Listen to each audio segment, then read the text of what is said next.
Everyone. It's been a few months, I think, since I've made a video, so it felt like time to record another one. I want to share some updates, and then I also want to talk about the concept of faith a bit in this video. So it's all going to kind of interconnect, as is usually true. So, biggest update first, I am back in Nebraska. I'm back in Omaha temporarily. I had a lot of thoughts and ideas and some expectations about how this journey would look before I left a year ago.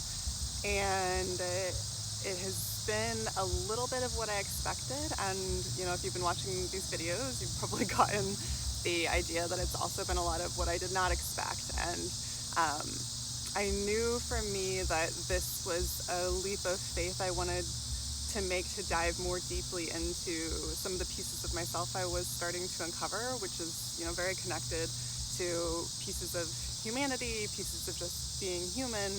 How do we start to uncover some of those truer, more natural aspects of ourselves as we learn more and more about institutional oppression and all the ways we've sort of been socialized to deny our true existence? I knew for me that was a big part of what I wanted to lean deeper into on this journey. I expected it to come more, I think, through external experience. I thought I would be doing more work exchanges and getting really hands-on and learning these kind of concrete messages about the world, which in retrospect, as I'm saying this, is really funny in contrast to what this video is actually going to be about. That's a very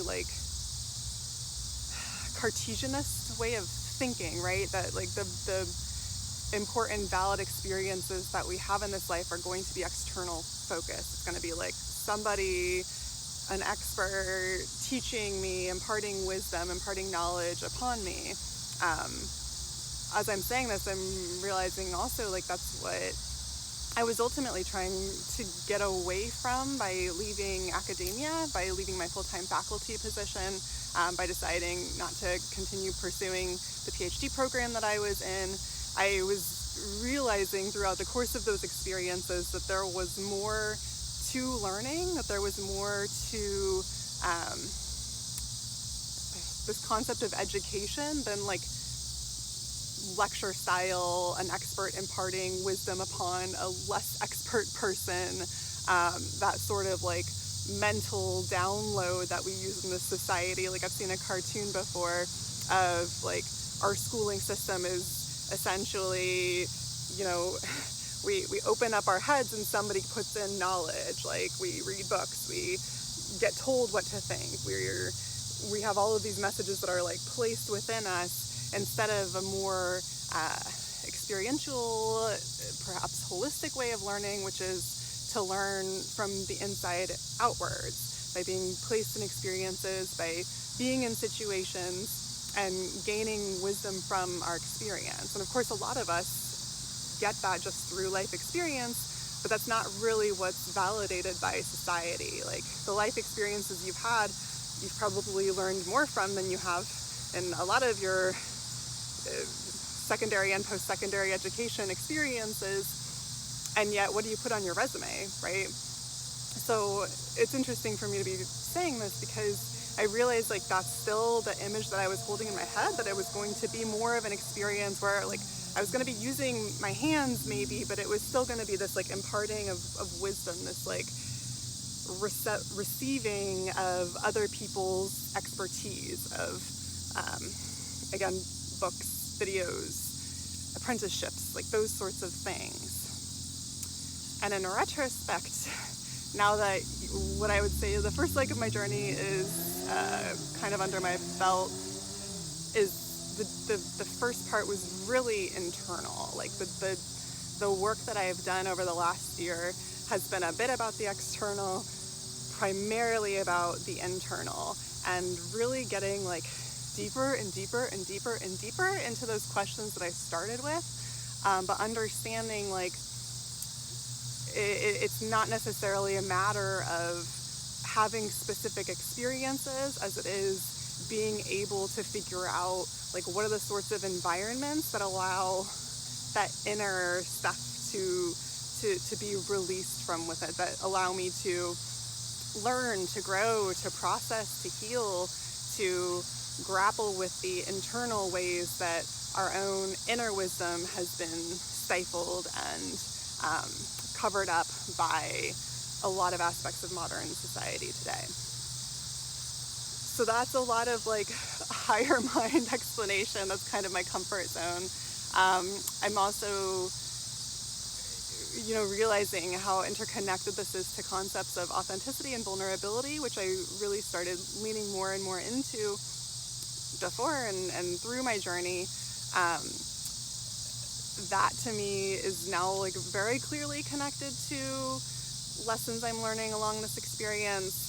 And so I want to continue to embody and demonstrate that. So to make it more on a personal note, some of the things that I've had to go through in terms of like really deep inner transformations is I've been talking about fear. So if you're curious about fear, watch my other videos about fear. I won't keep talking about that. That's definitely been a huge one.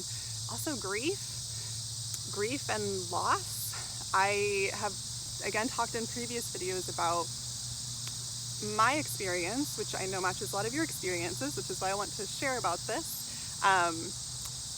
My experience of being like a creature in my comfort zone, and how I have historically used like people and objects and needed my environment to be a certain way in order for me to feel safe within it. So not only does letting go of those comfort items bring up fear that I've had to work a lot through, but it also brings up grief. Like the grief of letting go of who we have been and previous parts of our life is so freaking painful in ways that I've never had to experience until this point. I actually ended up coming back to Omaha a little bit early because my doggy here he's been chronically ill. He was stable when I left, and unfortunately his health has just been not so good these past few months. So I came back early. I ended up having to put him down pretty immediately. And I knew that was a risk. I'd been like going through that grief process, but the grief process of losing a pet, if you've lost a pet, that's hard to begin with. The grief process of not having been with him for his last year,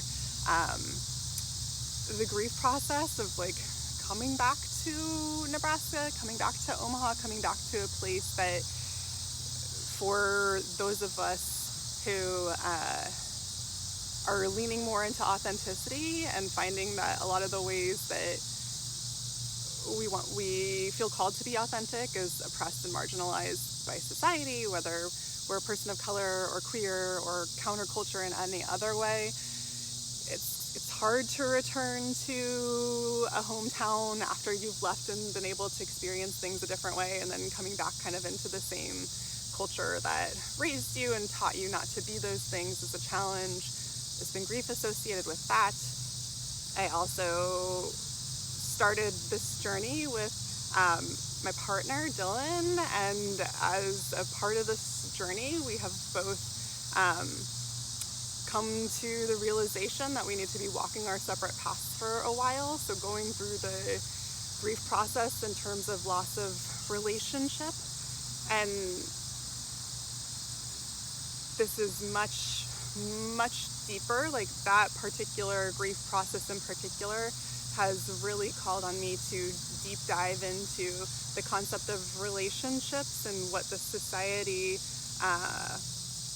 teaches us about relationships, specifically romantic relationships, intimate relationships in this society.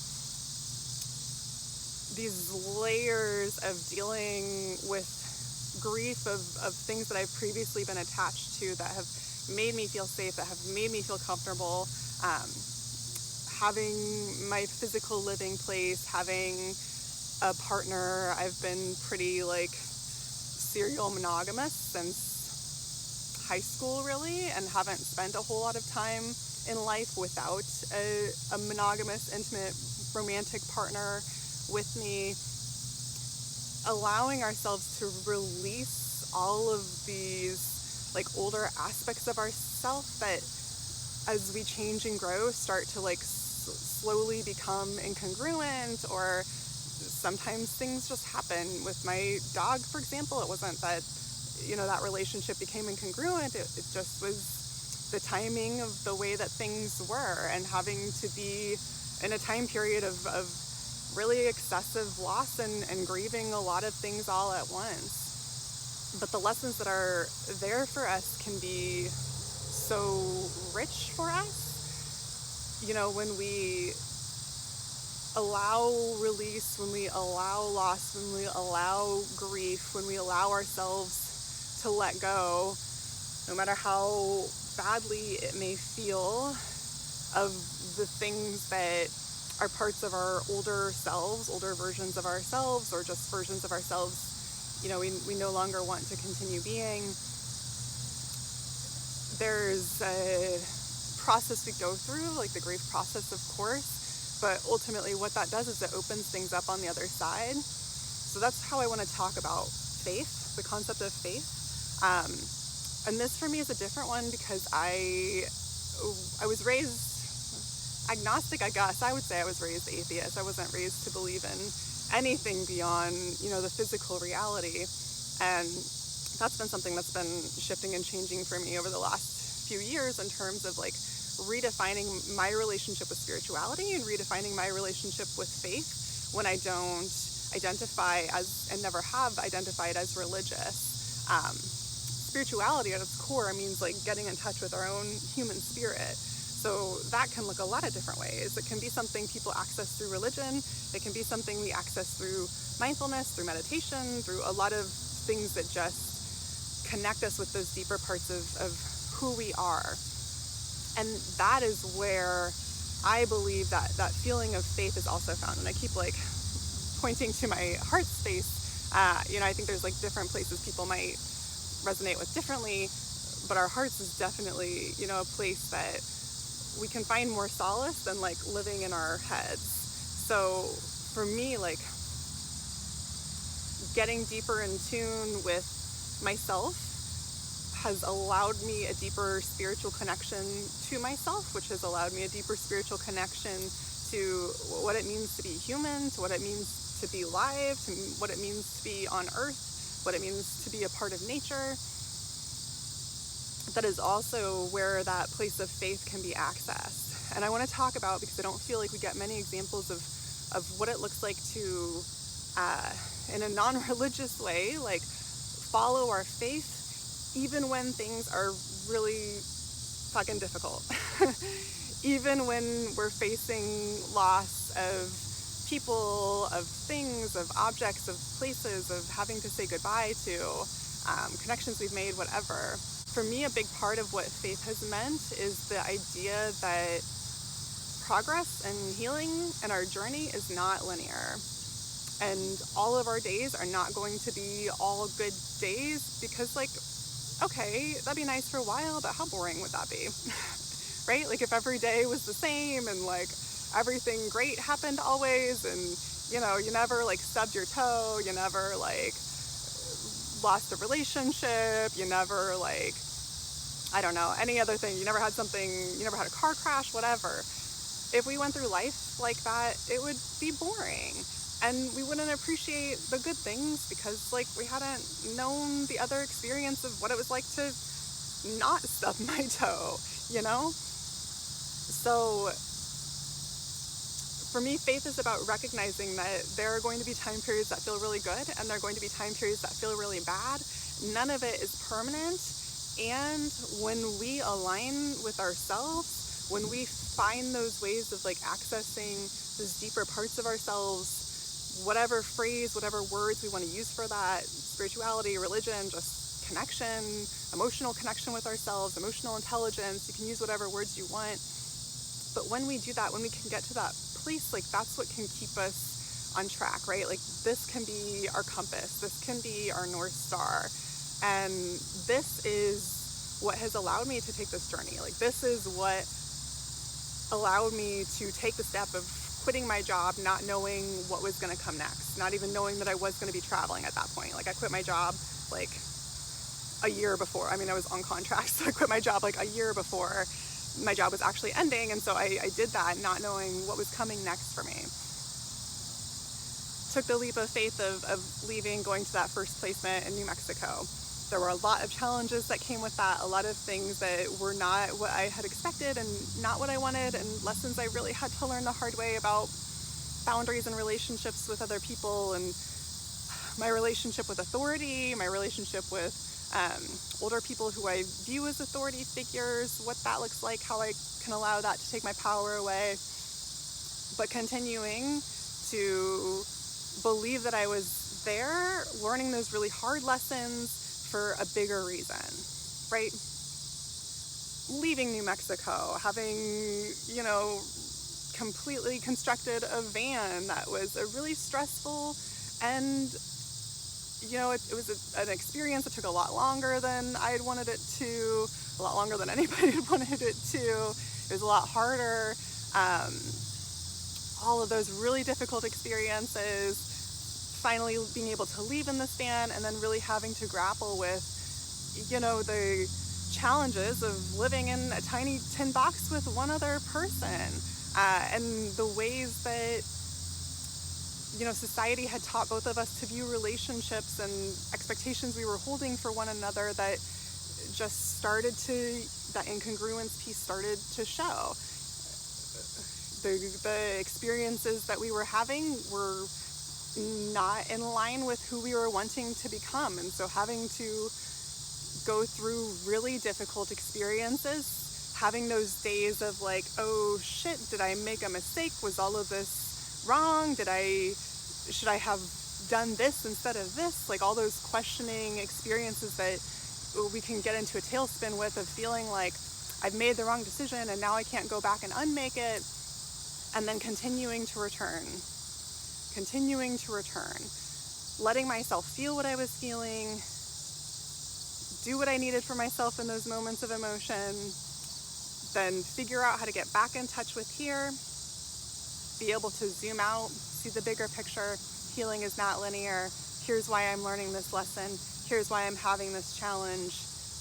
Has nothing to do, well, I mean, it's of course the context, yes, but there was a deeper reason, right? Like there's deeper stuff there, deeper lessons to be learned about ways that I had been taught to view relationships, ways that my childhood wounding, other people's childhood wounding can show up in relationships, finding the reasons why I was having those experiences in order to know that I was still on the right direction, that I hadn't made a wrong decision. I just had chosen a path of learning about XYZ. And so here I was learning about XYZ. Continuing to approach life through that sort of frame is very unnatural to me. Like this is something that's very new to me. Never how I've made decisions before. I've always been very mental of like pros and cons. There's a right and there's a wrong. And so getting to the place of being able to listen to intuition is a very different decision-making process, and it can feel very scary. And what I can tell you is that every time I have made a decision from that place, it turns out okay, right? Like the really difficult time period in New Mexico turned out okay. The really difficult time period with the van turned out okay. I can tell you there have been times along this journey over the past year that have been some of the hardest days that I've ever had to deal with. Times where I felt like nothing could possibly be okay again. And what I have learned from having those experiences is that it is all part of the journey. So if you're in a place where you're feeling like that, if you've been in a place where you felt like that, I think we all have had those time periods. The level of intensity is sometimes a different question. I want for all of us to hear and to know and to do our best to remember in those time periods that it's temporary. That it's something we're moving through because there's a bigger lesson that we're learning. There's, something along our journey that we are experiencing. And if and when we're able to do what we need to do to physiologically regulate, whether that's therapy, somatic experiencing, yoga, meditation, brain spotting, etc., etc. Finding the things that can help us get to that place of stillness, place of clarity, place of not being in the throes, the emotional waves of what we're experiencing, to zoom out and take a look at our journey. Take a look at our journey, recognize it's not linear. Take a look at where you were 10 years ago, where you were 5 years ago, where you are now, the progress you've made, and then what's ahead, right? Like, there is no end to this journey. It's a constant iteration of learning and growing and evolving. So there's gonna be ups and downs throughout the life course. Those are lessons, those are the lessons. So specifically how that's culminated for me is having those time periods, you know, where I was like surely convinced that I had done everything wrong and nothing was ever gonna be okay again. And then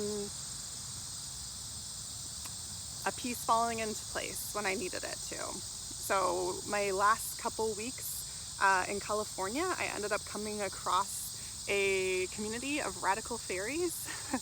And you can Google radical fairies if you're unfamiliar with that. You probably are unfamiliar with that. I was not familiar with it until I happened to stumble across them. It's essentially like a queer counterculture movement that has been going on for several decades, and they're national, and then there are international groups as well. So for some people it's like an identity. For some people they live specifically in like a radical fairy community, radical fairy sanctuary, and it is very much what I would say a living example of one of the ways that people are trying to deconstruct social constructs and take back the power of what it means to be more naturally human. So the community that I stumbled across, I'm going to talk much more about my experiences there. But the community that I stumbled across was a smaller community, and I was able to attend an event where there were, you know, a lot of people who gathered, and then just sort of be there when it was a little bit slower and there were less people as well. And it was the most diverse space I've existed in terms of gender, physical appearance, physical expression. It was the most liberated space that I have witnessed in terms of people being able to show up as their authentic selves, whatever that meant, present in any way they wanted to. It was a really impactful experience in a lot of ways. There's like an anarchist element a little bit to the radical fairies, but a lot of it is about reclaiming the natural pleasures of being human. So while I was there, I also started reading a book that I've wanted to read for a long time, but just haven't. Pleasure Activism by Adrienne Marie Brown. You have probably heard of it. If you haven't, I encourage you to take a look. So one of the first things that struck me, because I've never been in a space like this before, perhaps like many of you, especially those who are born and raised in Midwestern culture, like the concept of pleasure is like maybe kind of uncomfortable. That was true for me. Being raised to feel a lot of shame about having a physical body. A lot of aspects of society teach us to hold shame about that, about bodily functions, bodily appearance, the way our bodies look when they move or they're sitting, the way our bodies smell, like the way we wear our hair, whether we have body hair, all things related to sex. Like a lot of our modern colonized society teaches us to shame aspects of being in a body. So one of the first things that I read in Pleasure Activism, like sort of had me shaken up when I was thinking about this. So in the introduction, Adrienne Marie Brown says she lists her intentions for readers of the book, and her first intention for readers of this book are that we recognize that pleasure is a measure of freedom. That pleasure is a measure of freedom. And this struck me. So I kept reading, and I want to read you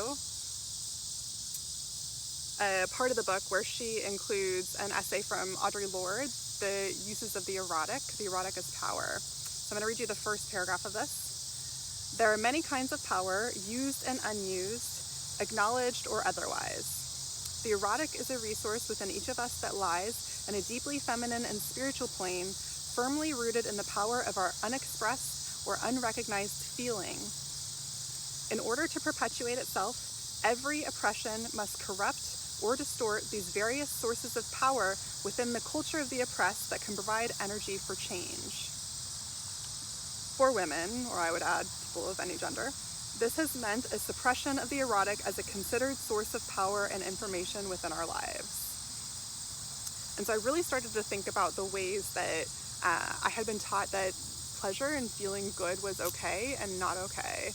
And I thought about how that interconnected with these bubbles of comfort that I had built around myself, and the ways that I was showing up and the expectations I was holding within intimate monogamous partnerships, that those were the places where I could access certain parts of myself, and that in order to access those parts of myself, like, I needed certain context, I needed it to look a certain way. Where does all that come from? Like, a very white supremacist, Eurocentric, colonized way of living and being. It's part of what the Indian residential school system did with Indigenous children, and the schooling system continues to do with us to today. It teaches us to deny the importance and value of feeling good, of feeling pleasure. It dismisses our sensory experience, and it prioritizes what is in our brains, what is being shoved into our mental bodies. So I want to read something from my journal that I wrote one day while I was hanging out with the radical fairies. They had like water that ran through their property, so I'll explain it in this. But so they say, I am laying on a cushion covered by the most beautiful quilt I've ever seen, next to a magical stone/plant/tree covered oasis of a creek, a dipping spot set up as a fairy picnic underneath a tiny disco ball, reading pleasure activism, specifically Audre Lorde's section on the erotic. I am realizing that the erotic is joy, is passion, is embodiment. Once that's been accessed, it's just like learning about social justice and oppression. You pull the thread and you can't stop until it starts to slowly unravel. You get a taste of the truth and you want more. It is liberatory and thus a tool of power. So a quote from Audre Lorde's essay that speaks to this. In touch with the erotic, I become less willing to accept powerlessness or those other supplied states of being which are not native to me, such as resignation, despair, self-effacement, depression, self-denial. Our acts against oppression become integral with the self, motivated and empowered from within. Recognizing the power of the erotic within our lives can give us the energy to pursue genuine change within our world rather than merely settling for a shift of characters in the same drama.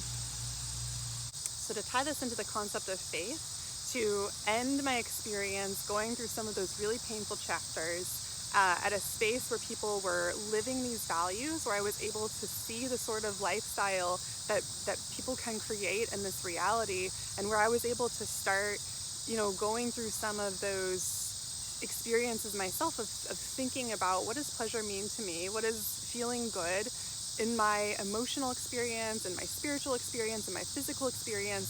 What does that look like? How have I been denied that by society? And what does it mean to open to that again? So this, journey of faith and going through those painful periods where I thought nothing was going to feel good again, getting to this place of being able to end my journey with the radical fairies. I've been greatly fortunate to find a queer collective house here in Omaha to be able to continue to explore some of these questions about, like, how do we live in communities that promote and support authenticity, embodiment, pleasure? How do we coexist with other humans in ways that don't perpetuate codependence, that don't perpetuate, oppression and control and violent tactics within relationship.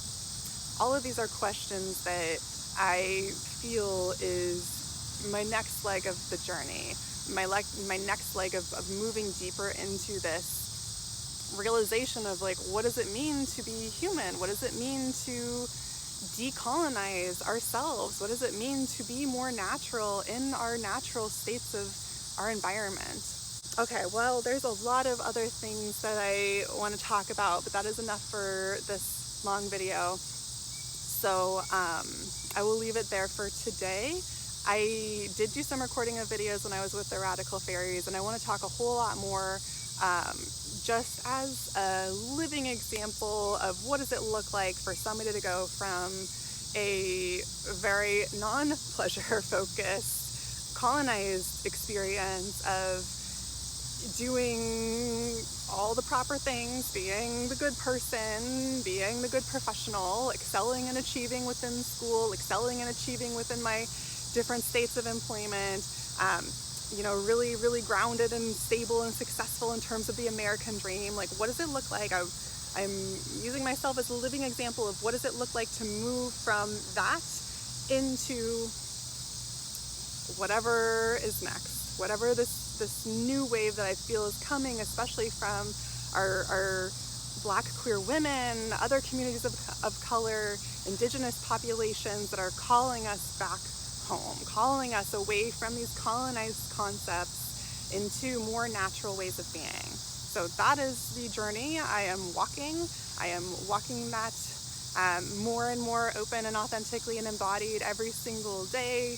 I am going to continue to share parts of that experience with you. You will continue to see me grow and change and be super vulnerable and confront fears about everything and share personal stuff that society tells us not to talk about. So walk with me on this journey, especially if you've been feeling called by some of those like rewilding concepts, pleasure activism concepts, authenticity, vulnerability. If you're feeling called in those directions, let's do this together, y'all.